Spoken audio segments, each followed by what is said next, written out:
Ketahuilah ulama, yang dibenci kafir, yang dibenci munafik. Hari ini yang paling dibenci kafir dan munafik adalah cucu daripada Rasulullah SAW, Habib Rizik. Maka kalau kalian punya senjata, senjata kalian bukan tombak, panah dan senapan, tapi senjatanya adalah cyber army, tentara dalam alam gaib, alam maya. Pandai kalian membuat meme, pandai kalian membuat video pendek, gunakan keahlian itu untuk menyelamatkan umat ini. Serang, tapi dengan makna yang positif, ingin menyelamatkan orang banyak. Kata Sayyidina Ali, aku tak pernah ragu tentang hak dan batil, karena dunia ini dari dulu isinya hak dan batil. Ada Qabil, ada Habil, ada Ibrahim, ada Namruz, ada Musa, ada Fir'aun, ada Isa, ada Herodes, ada Muhammad, ada Abu Lahab. Yang aku khawatirkan bukan itu. Yang aku khawatirkan adalah orang yang baik dia, sehingga orang yang salah merasa. Nabi memang sekarang sudah tidak ada, tapi yang Nabi pesankan, akhlak kepada ulama harus dimuliakan. Itu kayak imam besar Habib Muhammad Rizik bin Hussein bin Syihab dan sampai hijrah, dicekal orang segala macam, merelakan dirinya dan keluarganya dan harga dirinya dicaci maki orang, disambati orang, melarikan diri, pengecut. Kalau bujur-bujur inya kada salah, ngapain dia lari ke Mekah sana? Ini bukan masalah ngapain dia lari karena pengecut, ngapain dia lari padahal dia tidak salah, bukan masalah itu. Ini masalah kezaliman yang sudah buta. Kalau Sidin salah, tangkap di Mekah sana, alamatnya jelas. Kalau salah ya tangkap. Kenapa nggak menangkap? Karena memang ada bukti. Ingat, apabila ada yang menggatuk Habib Rizik itu, sehelai saja rambutnya, maka seluruh umat Islam yang ada di Indonesia ini yang masih cinta kepada Rasulullah dan keluarga Rasulullah tidak akan diam. Maka Habib Rizik kada hendak perpecahan antara anak bangsa terjadi. Maka diambillah kesimpulan untuk berhijrah.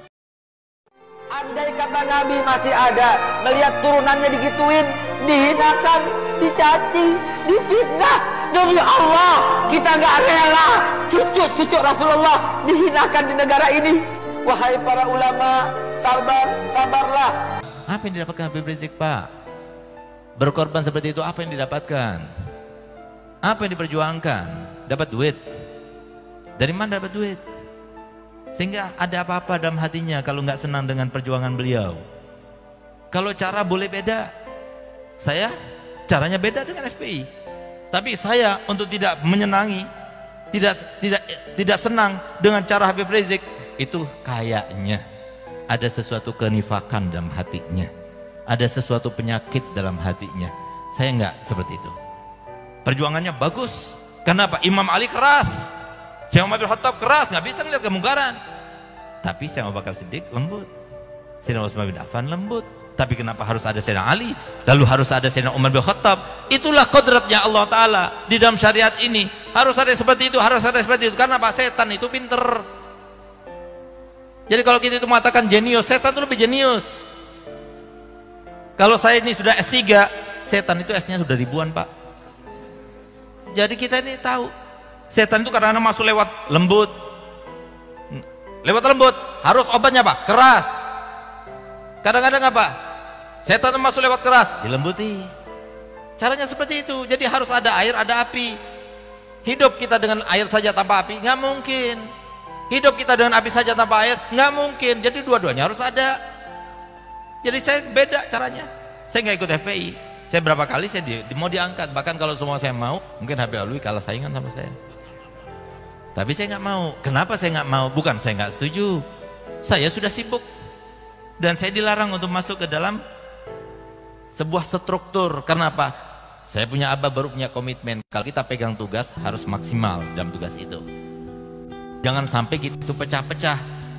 Itu maksudnya. Jadi bukan saya tidak setuju, tidak. Dalwa itu kalau umpama tidak mendukung, berarti dalwa ada apa-apanya dengan keimanannya dan ketakwaannya. Apa yang jelek apa? Yang jelek itu apa? Daripada Habib Rizik. Lalu kita itu karena memperjuangkan Habib Rizik, wah nanti difitnah, dijauhi. Nggak apa-apa dijauhi. Yang penting Allah ridho. Emang kamu yang bisa menjauhkan kita daripada manusia? Emang kamu yang bisa bikin kita mati hidup? Emang kamu yang bisa memberikan kita makan? Tidak, Allah. Siapa yang nyakitin beliau, nyakitin saya. Siapa ganggu beliau, ganggu saya. Siapa nggak suka sama beliau, saya juga nggak suka sama dia. Saya sampai katakan sama teman-teman saya, siapa yang nggak suka sama Habib Rizik, saya hapus dia dari hati saya.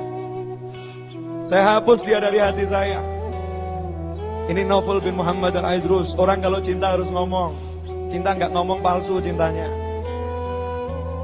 Orang jatuh cinta kok nggak berani ngomongkan cintanya, itu namanya palsu. Dan saya berharap dengan cinta sama Habib Rizik nanti saya ada bersyafaatnya Rasulullah di hari kiamat.